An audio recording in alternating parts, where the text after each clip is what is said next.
میں نے تو اللہ پہ توکل کیا تھا, میں نے تو استخارہ کیا تھا, اللہ تعالیٰ کی کوئی بہتری ہوگی اس میں نے اللہ سے مشورہ کیا تھا, میں نے اللہ سبحانہ و تعالیٰ کی گائیڈ لائن فالو کی تھی. دوسرے والے میں آپ اپنے آپ کو سنبھال لیں گے, پہلے والے میں آپ ٹوٹلی گر جائیں گے, پہلے والے میں آپ ٹوٹلی کولیپس ہو جائیں گے. تو پوائنٹ از کہ نمبر 1, اگر آپ کانفیڈنس گین کرنا چاہتے ہیں لائف میں, یہ میرا اپنا تجربہ ہے, اللہ کو جانیں, سورہ حشر کی نظر میں اللہ کو پہچانیں, اللہ کی بات جہاں ہو رہی ہے جن محفلوں میں وہاں پر بیٹھا کریں, اور خود سے ایسی آیات تلاش کریں کہ ہو از اللہ, ریسرچ کریں بیٹھ کے. میرے پاس ایک ینگسٹر آیا آپ کی عمر کا, کمپیوٹر انجینئر تھا. اس نے مجھے کہا کہ میں یہ جو سافٹ ویئر ہے قرآن سے ریلیٹڈ کافی سافٹ ویئر وہ ہیں ایپس ہیں, اس نے کہا کہ ایک ایپ ہے اس میں بک مارک بھی ہو جاتی ہیں آیات. تو میں نے کہا ایسی بہت سے ہیں ایپس. اس نے کہا آپ مجھے کوئی ٹاپک بتائیں اس پر میں نے آیات بک مارک کی ہوئی. یعنی اس کی ریسرچ کا لیول آپ دیکھیں ینگسٹر کا, اور اس کا شوق دیکھیں, ذوق دیکھیں قرآن کے لیے.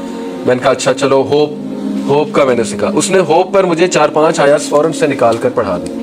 پھر میں نے اسے کہا اچھا چلو پازیٹیوٹی پہ بات کرو, تو پازیٹیوٹی پہ نکال کر دکھا دی. اسی طرح جنت کے اوپر جنت پہ آیات نکال کے دکھا دی.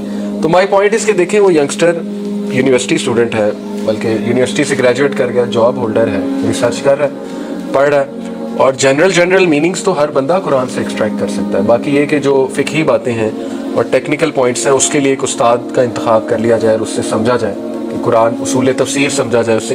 لیکن یہ کہ جنرل باتیں جو ترغیب دلانے والی ہیں وہ تو ہر بندہ پڑھ سکتا ہے قرآن مجید سے, اس کے لیے تو کوئی خاص ٹیکنیکلٹیز نہیں چاہیے. تو پوائنٹ از کہ جتنا آپ اللہ پہ ریسرچ کریں گے آپ کی پرسنالٹی اسٹرانگ ہوتی جائے گی اور آپ کا کانفیڈنس کا لیول بڑھتا جائے گا. جتنا آپ لوگوں پہ ریلائی کریں گے نا آپ ویک ہوتے جائیں گے. یہ بات یاد رکھیں. اگر آپ کے ذہن میں یہ پوائنٹ آ گیا نا, ابن تیمیہ نے ایک کتاب لکھی ہے ریلیف فرام ڈسٹریس, kalamullah.com پر کتاب ہے. وہ کتاب صرف اس آیت کی تفسیر ہے, لا الہ الا انت سبحانک انی کنت من الظالمین. آپ لوگ پڑھیں گے آپ کہیں گے اتنی سخت باتیں, انہوں نے اتنی سخت باتیں کی ہیں. مثال کے طور پہ انہوں نے ایک بات کی ہے کہ جو بندہ یہ کہتا ہے نا کہ یہ فلانا بندہ میری مدد کر سکتا ہے, تو دیٹ از پارٹ آف شرک. وہ والا شرک تو نہیں ہے کفر والا, لیکن it is part of that concept کہ وہ بندہ غلطی کر رہا ہے, غلطی کھا رہا ہے کہ فلانا جس بندے کی امید انسان سے لگی ہوئی نا کہ یہ کر دے گا مسئلہ میرا, اس کو کانٹیکٹ کرو یہ کر دے گا. ایک ہے کہ مشاورت کے لیے, اس میں کوئی حرج نہیں ہے, میں بھی کرتا ہوں, ایسا نہیں ہے کہ میں کسی سے کانٹیکٹ نہیں کرتا, میرے بھی ٹیچرز ہیں, میں بھی ان سے مشورہ کرتا ہوں. ایک ہے کہ اس سے امید لگا لینا کہ یہی حل کرے گا اور یہ کر سکتا ہے. یہ خطرناک کانسیپٹ ہے اور یہ مومن کو, مسلمان کو زیب نہیں دیتا. اس میں میں آپ کو ایک حدیث سناتا ہوں. دیکھیں ابو بکر صدیق کے حوالے سے, Abu Bakr the truthful, may Allah be pleased with him, might drop the rain from his hand, so he would strike the leg of his camel to make it kneel and he would pick it up. They said to him, why did you not order us to take care of it? Abu Bakr Siddiq ہر کام نہ خود کرنا پسند کرتے ہیں. تو کچھ نے شکایت کی کہ آپ ہر کام خود کر رہے ہیں, یہ چھوٹا سا کام ہے کیمل کا وہ اٹھانا, تو آپ ہمیں آرڈر کر دیا کریں. تو he said, my beloved messenger صلی اللہ علیہ وسلم commanded me not to ask people for anything. مسند احمد کی حدیث ہے, صحیح اس کو درجہ ملا ہے. انہوں نے کہا کہ میرے نبی نے مجھے حکم دیا ہے کہ کسی سے کچھ نہ مانگو. اب یہ ہائیسٹ لیول آف توکل ہے, ٹھیک ہے. میں یہ نہیں کہہ رہا کہ کسی سے کوئی مدد ہم نہیں مانگ سکتے, بالکل مانگ سکتے ہیں, اور جب ظاہر ہے انسان ایک بے بسی کا لیول آ جائے تو مدد چاہیے بھی ہوتی ہے. لیکن یہ لیول آپ صحابہ کا چیک کریں کہ وہ کہہ رہے ہیں کہ نہیں میں نے کسی سے کوئی کام نہیں کرانا ہے, میں نے کوئی بھی مدد مانگنی, میں نے اللہ سے مانگی, اور پھر اللہ ایسے لوگوں کے لیے کافی ہو جاتا ہے. دیکھیں اللہ تعالیٰ نے کہا نا, سورہ طلاق کی آیت آپ کو سنا دیتا ہوں, چیپٹر نمبر 65 توکل کے اوپر اور تقوی کے اوپر, چیپٹر 65 ورس نمبر 2. اس میں اللہ تعالیٰ کہتا ہے وَمَن يَتَّقِ اللَّهَ يَجْعَل لَّهُ مَخْرَجًا, جو کوئی اللہ کا تقوی اختیار کرے گا تو اللہ ہر مشکل سے اس کے لیے راستہ نکال دے گا. وَيَرْزُقُهُ مِنْ حَيْثُ لَا يَحْتَسِبُ, اور اللہ اسے وہاں سے دے گا کہ اس کا گمان بھی نہیں جا سکتا. وَمَن يَتَوَكَّلْ عَلَى اللَّهِ, توکل آ گیا, جو کوئی اللہ پہ ریلائی کرے گا. ریلائنس کیا ہوتی ہے؟ Complete trust. ریلائنس کا مطلب ہوتا ہے کمپلیٹ ٹرسٹ کر لیا, کہ انکویسچنیبل ٹرسٹ ہے مجھے اللہ کی ذات پہ کہ اس نے دینا ہے, بس ہی will take care of my affairs. فَهُوَ حَسْبُهُ, تو پھر اللہ اس کے لیے کافی ہے. جس نے اللہ پہ توکل کر لیا بس پھر اللہ اس کے لیے کافی ہے. ان اللہ بالغ امری, اللہ تعالیٰ اس کے لیے کافی ہے. قد جعل اللہ لکل شیء قدرا, اللہ اس کے تمام امور سنبھال لے گا. ان اللہ بالغ امری, اللہ اس کا پرپز اکمپلش کرا دے گا, جو مشکل ہے اس کی اس کو حل کرا دے گا, اکمپلش کرا دے گا. اللہ has already set for every thing at decreed extent, اور اللہ نے ہر چیز کا احاطہ کیے ہوئے ہے. یہ توکل کی ٹریننگ صحابہ کی تھی. چونکہ ان کا توکل بیسڈ کانفیڈنس تھا تو ان کی پرسنالٹیز آپ دیکھ لیں کیسی تھی. خالد بن ولید کا واقعہ, زہر پینے والا, وہ عام آدمی نہیں کر سکتا. اگر مجھ میں سے ہم میں سے کسی کو کہیں گے ہم نہیں کریں گے, ہمارے اندر ڈر ہے, ہم تو مر جائیں گے. زہر بسم اللہ الذی لا یضر 3 بار پڑھا, زہر پی گئے. وہ بادشاہ منہ دیکھ رہا ہے یہ انہوں نے کیا کیا. ایک صحابی ربیعہ التمیمی حبشی تھے, موٹے موٹے ان کے ہونٹ تھے. تاریخ میں مختلف طرح سے واقعہ آتا ہے لیکن میں آپ کو سنا دیتا ہوں. سعد بن ابی وقاص جو کہ اس ٹائم کمانڈر ان چیف تھے پرشیا, کانکسٹ آف پرشیا جو حضرت عمر کے دور میں ہو رہی تھی, تو انہوں نے یزگارد کے خیمے میں اسے بھیجا ربیعہ التمیمی کو, جو کہ ایک حبشی. آپ دیکھیں کہ لوگ اپنی لکس پہ کانفیڈنس کھو دیتے ہیں. ہمارا معاشرہ ایسا نا, کسی کا رنگ تھوڑا ڈارک ہے, اس بیچارے کو ویسے ہی مذاق اڑا کے اس کا کانفیڈنس ہی شیٹر کیا ہوتا ہے, جس کو ہم ہماری پنجابی لینگویج میں جھکتے کہتے ہیں. یہ مزاج بن چکا ہے نا, ایک کو پکڑ لیا اس کا چھوٹا قد ہے, ایک کو پکڑ لیا اس کا کالا رنگ ہے یا جو بھی, اس کو بس وہ لتاڑنے لگ جاتے ہیں. تو ہم لوگ اسی پہ غم کرتے رہتے ہیں کہ جی یہ دیکھو میرے پاس یہ نہیں ہے, میرے پاس وہ نہیں ہے.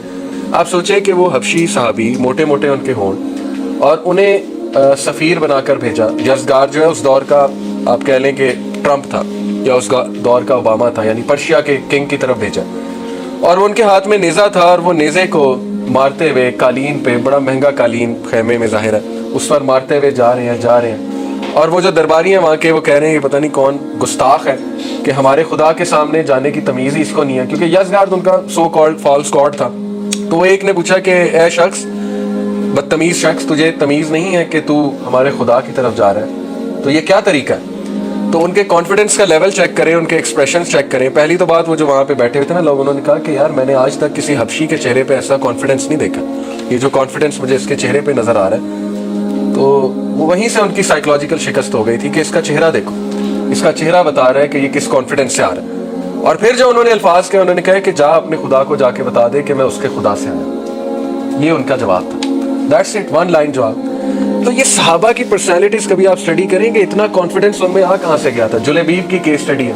جلیبیب ایک صحابی تھے جو تھوڑا سا ڈیفارمڈ تھے, ہنچ بیک جیسے ہوتا ہے نا, کمر تھوڑی سی اس طرح سے ہوتی ہے.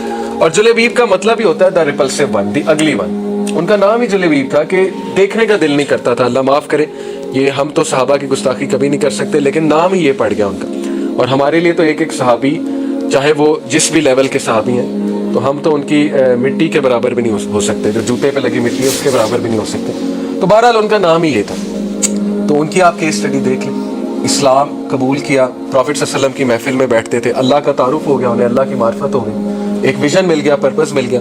رسول اللہ صلی اللہ علیہ وسلم کی باتیں دل میں بیٹھ گئیں کہ اللہ تعالیٰ شکل کو نہیں دیکھتا, اللہ تعالیٰ دل کو دیکھتا. اگر کسی چیز کو ٹارگٹ کرنا ہے تو کائنڈنس کو ٹارگٹ کرو, نیک بننے کو ٹارگٹ کرو, پرہیزگاری کو ٹارگٹ کرو. یہ کن چکروں میں پڑے ہوئے, دنیا کو ٹارگٹ بنایا ہوا ہے کہ میں نے یہ کرنا ہے, وہ کرنا ہے, اس سے مجھ میں کانفیڈنس آ جائے گا, یہ ہو جائے گا, وہ ہو جائے گا.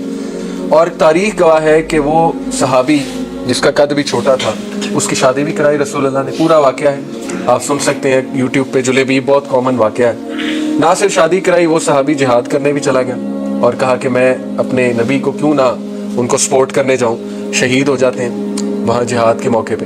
اور 9 کفار کو غالباً یا 11 کو, مجھے بھی فگر بھول رہا ہے, ان کو مارتے ہیں, قتل کرتے ہیں, کیونکہ دشمن ہے, ظاہر ہے جب بیٹل فیلڈ میں ہیں تو قتل تو کرنا پڑے گا.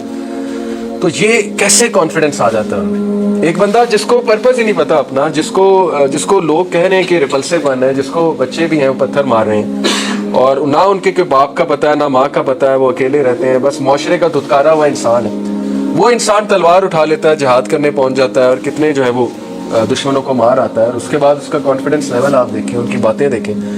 یہ مثالیں اس لیے ہیں کہ یو ہیو ٹو انڈرسٹینڈ کہ اگر آپ اللہ کو ایکویشن سے نکالیں گے, اپنے آپ کو آل ان آل سمجھیں گے, تو یہ ڈپریشن میں آپ کو لے جائے گا. یہ کانسیپٹ, یہ سیلف ریلائنس والا جو کانسیپٹ ہے, یہ ویسٹ کی طرف سے آ رہا ہے, کیونکہ ویسٹ کے پاس کچھ ہے نہیں, مذہب نہیں ہے ان کے پاس فلسفی نہیں ہے لائف کی, کیونکہ کرسچینٹی نے نہیں کچھ انہیں دیا, سیدھی سی بات ہے. لیکن ہمارے پاس جو اللہ سبحانہ و تعالیٰ کا کانسیپٹ ہے, اس کو پکڑ لیں.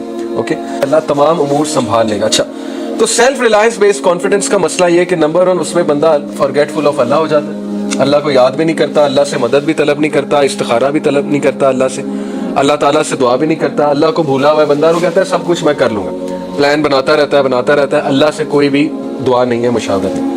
اس کا ریپرکشن کیا ہوتا ہے کہ ایسا confidence vulnerable to stress and anxiety ہوتا ہے, سٹریس بہت آتا ہے. جو کچھ سنا گیا اللہ پاک اس پر عمل کرنے والا اور آگے لوگوں تک پہنچانے والا بنائے۔ مزید اصلاحی بیانات کے لیے ہمارا یوٹیوب چینل MA ریمائنڈر کو سبسکرائب کریں۔ جزاک اللہ خیر۔